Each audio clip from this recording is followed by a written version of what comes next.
Hello guys! Welcome back! This is our ML. So, nagsisimula na po tayo sa ating ML LBB. First time ko pong mag-video ng aking laro at papakita ko sa inyo kung paano ako maglaro. So, ngayon guys ay nag-picking up na kami kung yung mga hero at ang naman nagbaban. So, watch and learn. Sabi ng isa kong kakampi, napacore daw at mukhang ayaw pang ang i-core ng isa. Pero, titingnan natin kung papayag ang aking kakampi. So, binango pala si Parsa at nagban din yung isa ko pang kinahihitan. San kaya shoutout pala sa nagbanasan. Gusto ko talagang iban siya. So, pinapasuggest ko iba ng audit. Mukhang ayaw naman nila. So, iba ang binan nila. Ewan ko kung ano. Ang binan nila pala is Halis. Di naman yan masyadong malakas. Pero, okay na yon. So, pumayag pala siya na i-core ang aking kakampi. Buti naman. Dahil core user po daw siya. So, sinasuggest ko na yan ang piliin ko, Nana. At siga, pumayag naman siya. So, pinagbigyan naman na ako. Buti nga hindi binan ng kalaban ng aking nana, kaya okay na okay sa akin. So, may gamamit pala na saber. Sabi daw nila, ang sabers malakas daw sa rank, kaya nag-saber sila. First time ko pala mag-voice over kaya ganito. Pero, gagawin ko naman ang best ko. Sabi nga po ko pala dyan sa larong yan, is gagamit ako ng nana at mukha namang pumayag sila. Kaya nagnana-use ako. Napakaswerte ko pala dyan kasi marami pala akong kakampi na magagaling. Kaya buhat na buhat ako. Kaya shoutout pala sa nagbuhat sa akin. Inon nga pala ang pagiging saver at pinili ko na rin yung nana dyan. Pasensya na, mukhang malag din ang aking screen recording. Sisihin nyo yung cellphone ko. Pero kahit malag dyan, sige, game pa rin ang laro. At kahit wala masyado ako internet, game pa rin ang laro. Syempre, para makapag-download pa rin at makapag-upload pa rin sa inyo. At ginamit ko palang nana dyan. Sinabi ko pala is wala na pala akong skin dahil skin trial dyan. Kaya shoutout na lang kung bibigyan niyo ako. So, nagsisimula na pala ako dyan magnana at talagang pinapakita ko yung kung gaano ako kagaling magnana. Meron pala akong pinakita dyan na expert. Yan. Joke lang. So, ayan na nga, nag-start na nga yung 5-to-5 battle. So, hindi pala muna ako magwa 1v1 battle dahil, wala lang, trip ko lang at para makapag-download din ako. Kasi kung hintayin ko pa kung sino yayaya sa akin 1v1, hindi na ako mag-game. So, agad pala ako inambush agad dyan ni Baxi na kaya hindi ako papayag. Hindi ako papayag na basta-basta na lang inaambush ni Baxi na. Kaya pinay-shot ko at mukha namang lumagdag at sayang ang play shot ko. Pero kahit gano'n, isa bawasan ko pa rin naman siya at hindi rin naman siya na full. Kaya gano'n, isimula na rin ako maglaro. At papakaro ko pala sa inyo na full game pa lang i-upload ko. Pero baka hindi palagi kasi yung data ko is mahaba, maukli lang, kaya ganon. Pero kahit ganon, is gagawin ko pa rin ang best ko para matalo sila. At hindi ako magiging pabigat sa laro. Mukhang din naman ako ni-report ang mga kakampi ko kahit rang ito. Kasi kahit pa paano ginagalingan ko naman. So habang dyan, loyal ako dyan sa mate kasi nga meron akong target at si Boxy na yon. Lagi talaga ako naka-target niyan at nagulat ako kasi level 4 na pala si Boxy naan. Imbes na makahabol sa invisible, ay bigla ako in playing shot. So, sinabayan ko na rin sila at parunong naman makasabayan ang akin nana. Kaya yun, nakatulong din ako. So, pinipanay lang ako pindot yan ng build kasi nga, alam kong yan ang the way para biglang lumakas dito sa MN. Dati pala, hinihintay ko lang kung yung i-pull ang isa kong build bago ko pipindot na sa taas. Pero hindi pala ganun ang mindset. So, nagbago na ako kung how ko na paano patakbuhin ang ML ko. So, umakit pala ako dyan sa may bandang rooming dahil tinulungan ko pala dyan yung aming marksman. At mukhang duwag pa sa aking kalaban at biglang tumakbo kaya hinayaan ko na dahil support lang naman to. Bala ko sana targetin niya si Estes pero gulat ako kasi mga ambush pala si Saber at bigla ako iniwan at bumalik. So, ayan. Binigla na nga pala ako iniwan dyan at di ko alam kung mamamatay ako at muntik na nga sana ako mamatay at buti binalikan ako ng aking marksman kaya hindi rin ako namatay. Kahit meron pala silang support ay hindi pa rin sila nanalo. Syempre, ako lang dapat may karapatang mag-support dahil ako lang talaga magaling mag-support. Minsan talaga nagiging super healing ako kaya kung gusto nyo mag-support ako ay gagawin ko sa susunod kong video. So, habang ako'y naglalag dyan, ay ginagawa ko pa rin ang the best ko. At bigla ko nang aminin niya siya si Silong at nakapatay ako. Galing, di ba? So, ayan, nandiyan pala si Estes at tinakalaban niya si Baxina. And medyo, bala ko sana dyan mang-ambush. Pero ako naman ata ang namatay. Pero syempre, hindi ako papayag doon. Bumalik pala ako kasi wala na akong energy at kailangan ko magpa-energy. BTW pala ay hindi dahil sa healing ko kaya ako bumalik kundi sa energy kasi ang kapag maubusan na energy, diyan makakapaglaban. Syempre, sa lahat naman ng hero, ganun. Akala ko lang kay Fanny lang yun pero pati naman pala si Nana at sa lahat ng hero. So, try na ko ulit yan kalabanin ng vaccine at hindi ko talaga matalo-talo ng hayop na yan. Baka duwag kasi. Sa bagay, makes to makes nga. So, sinabukan ko ulit umakyat sa rooming dahil maraming kalaban doon at kailangan nila ng back request backup. Kaya tinulungan ko sila. Pero nagulat ako kasi ako ang inambush ni Silong at pinishot ko. Akala ko makakatakbo ako. Hindi pala. Pero thankful kasi may Tori ako sa natakbuhan kaya hindi na rin ako hinabol. Pero nagulat ako kasi ako sana papatay dyan kay Hanabi pero pinatay naman ni marksman namin. Pero okay lang yan. Baka ambush talaga ng marksman ko, leche. Pero kahit gano'n, sabi pala dito, ang hirap, sabi ni Roger.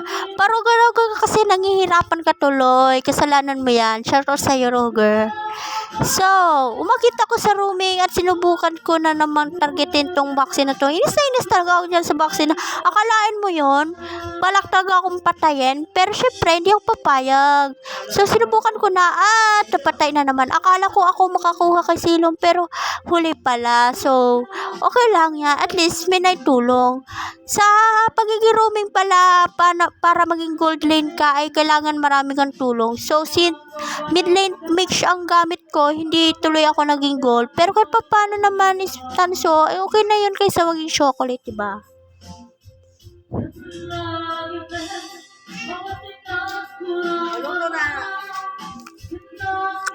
So, sinubukan ko nga pala kalabanin niya si Estes at sa Roger.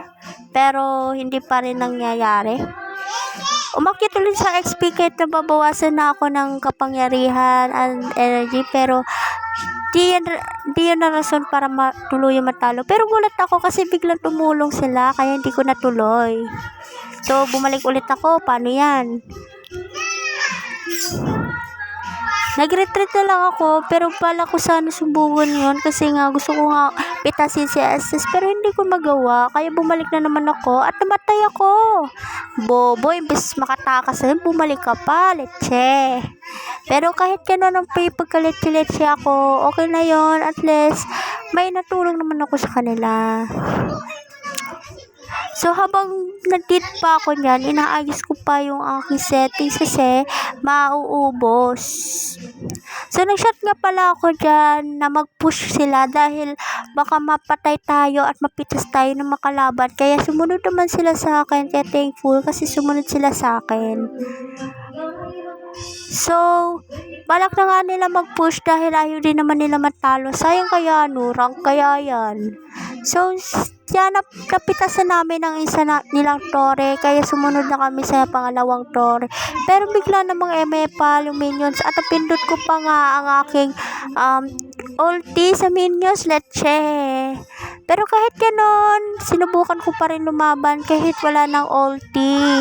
Malakas sana si Nana kapag may ulti kasi ang pala ko dyan, ulti, second kill and first kill, boom. Tapos kapag makatakas pa, i-flame shot.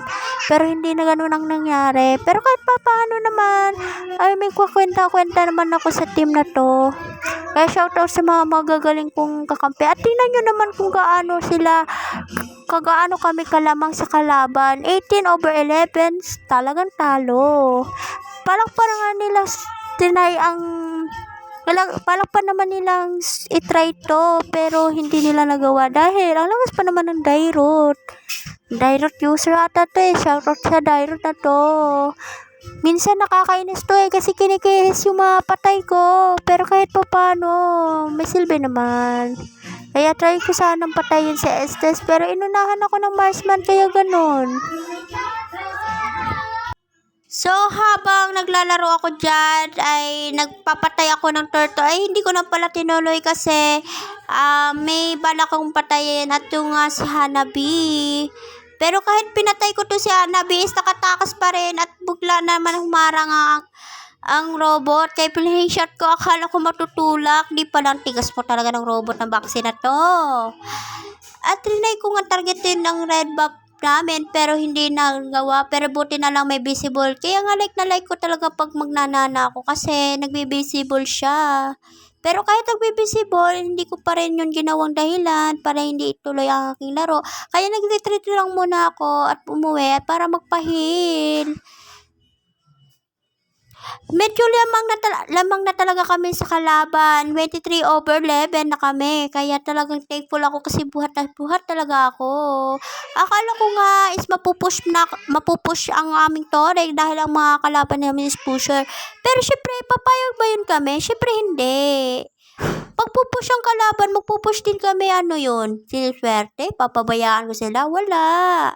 So, thankful na lang kasi nakinig sila sinabi ko mag-push kami dahil porque kahit sabihan pa akong pusher ako, wala akong pakay kasi yun lang naman ang paraan para manalo ang isang MLBB. So, ayan, dahil kahit maharang-harang na yan at napitas nga ulit ako ni Vaccina. Habang nga pala napitas ako dyan, ay tinitingnan ko nga pala yung mga kalaban kung kaya ba nila itultusan. Pero napakagaling pala ni Dairot, at na double kill pa niya at naka-master pa, sana all. Mantalang ako, wala mga monster, parang hindi nila ako pinapapatay. Ano yan, prinsesa ako sa buhay nila, charing. Hindi, kinikis sila yung mga patay ko, kaya ganon, at hindi ako nakakapatay. Pero kahit ka paano, ay tinignan ko pa rin ang aking build. At magulat ako kasi yung build ko is 3 pa lang at gulat ko sa mga kakampi ko is marami na palang build, kaya palang kate. Pero buti na lang, mga kakampi ko yan, kaya kahit pa paano is panalo ako. Ang galing pala ng Dairot, sana all. Alam mo ba, direct user din ako sa'yo, direct user. So, ayun, pinush ko na nga pala yung Santori at ako nga ang nakasira niya ng PS, hindi minions. So, gulat ako kasi biglang nilabas yung vaccine ng robot niya. Pero umuwi pa rin naman kasi nandun na may kalaban at hindi naman niya ako hahabulin kung walang amo, syempre, diba? So, clear up ko nga pala ang line dyan para kahit pa paano yung minions namin ay makapasok sa tore. So, sasama pa pala si Dairot, abuti na lang at sinama niya ako. Pala ko nga sana i-triple kill ang patay, pero hindi nag-iwalay-walay sila, kaya di ko sila nagawang triple kill. At gulat ako kasi yung minions na sana i-clear is biglang namatay. Syempre, nawala yung nagamit yung shield ng tore ng kalaban. Nilabas pala yung robot, akala niya mapapatay niya ako. Legit lang ba siya yan, pa-epal sa robot na to. Retreat muna ako kasi ni-clear ko nga yung minions dito para makalusot nga yung isa naming mga minions namin para mabuksan ang mga tore dyan. So, pinupuksan na nga pala ng minions ang aking tore, pero talagang vaccine na ayaw niya ibigay. Pero kahit pa paano is gagalingan din naman namin para hindi naman din sila makabawi. So, kung titingnan nyo yung tore namin sa tore nila is medyo munti na lang at sa aming rooming is meron pang tatlong tore samantalang din sa mid at saka XP wala. Pero muntik na nga ako mapitas dyan, buti na lang talaga nag-invisible ako, pero kahit pa paano, nagawa ko pa rin. Huwag kang magkakamali kung napindot yung ulti ko, sayang talaga. Pero hindi ko naman natuloy at bumalik na rin ako para ma-pull kahit pa paano. Hindi ko maintindihan kung bakit may puti yung aking nana, pero parang sabi nila, parang shield yan. Pero wala akong pake. So, sumugat na pala ako dyan at tinulungan ko ng mga kakampi ko kasi nga balak na nga namin mag-push at tapusin na laro. Syempre, ayoko na rin naman pahabain yung record na to, no? Kaya tinatapos na natin yung laro.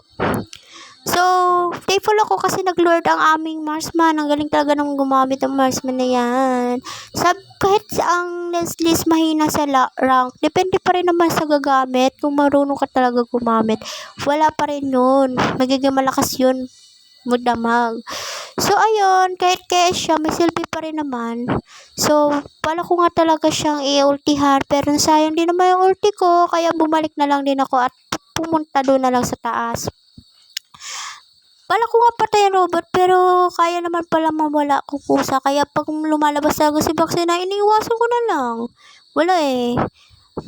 Lakas, ang Baxina is mahina sa rank, pero kapag ang Baxina user ka, malakas siya. Katulad nung isa kong game, natalo rin. Pero hindi ko na yun hindi ko na rin yun ipopost kasi medyo na full storage na ako. Pero kahit pa paano, is tinawa ko pa rin naman paraan na nakapag-post din naman ako sa inyo. So, ang galing talaga ng Leslie na yon, pero kahit pa paano magaling siya, kina-S din naman ni Roger. Kaya, wala pa rin galing niya. So, bali, ang score pa rin namin is 35/14 at kinikilig ko mga pala red buff dyan at pala ko nga kunin. Pero kinuha naman ni Leslie. Pero okay lang kasi hindi ko naman kailangan na yan kasi mage ako, hindi ako core. So napasok na namin ang tore ng pinaka-tore at nabuksan na. Kaya sinimulan na namin itapusin ang laro kasi sobrang boring na yung laro. Mahina na ang kalaban para sa akin. Shadow na ako malakas sa mundo ng mga tao. Kailangan ko na pumunta sa mundo ng immortal. Sharing. Hindi. Pala ko sana i-frame shot yung isa kong target. Isang frame shot na lang patay na. Kaso humarang yung Leching Estes. Sa bagay, kahit ako, harang ako para sa kakampi. Pero, bihira lang yan, syempre. Kahit kung full ka naman, syempre kailangan mo harangan, di ba? Pero pag one hit ka na lang din, hindi ka papayag harangan ka. So, ayan na nga. Muntik na nga ako mapatay dyan. Pero buti na lang. At, boom. Pinay-shot pa ako. Yung nakatakas na nga. Pero pinay-shot pa ako. Pero okay lang. Since sila na nagtapos sa laro. At buti na lang. Meron naman pa ng mga 4 ang natira. Kaya, kahit wala ako is kaya na nila yan. Kaya, nag-share na lang ako na pinapanood sila. Pinapush na pala ni Dairut. Kaya talagang at na-wipe out. Yan na nga. At, na-victory. Shoutout pala sa Dairut na yan, napakagaling. Siya talagang yung pinaka-the best maglaro. So, victory nga kami dyan at nanalo pa nga. Yun na. Ipapakita ko sa inyo yung mga aming scores. So, yung epic ko is naging dagdag na star kasi meron na ako. Epic 2 na pala ako kaya sa mga epic dyan na gusto ko kalaro. I-add nyo na lang ako, Maritana 1, 2, 3. So, ang MVP pala Leslie, paano kasi lahat ng mga pinapatay ko is kinikis niya. Pero lahat naman yan, yung iba naman is patay din niya. So, gold lane din ang aking Dairut.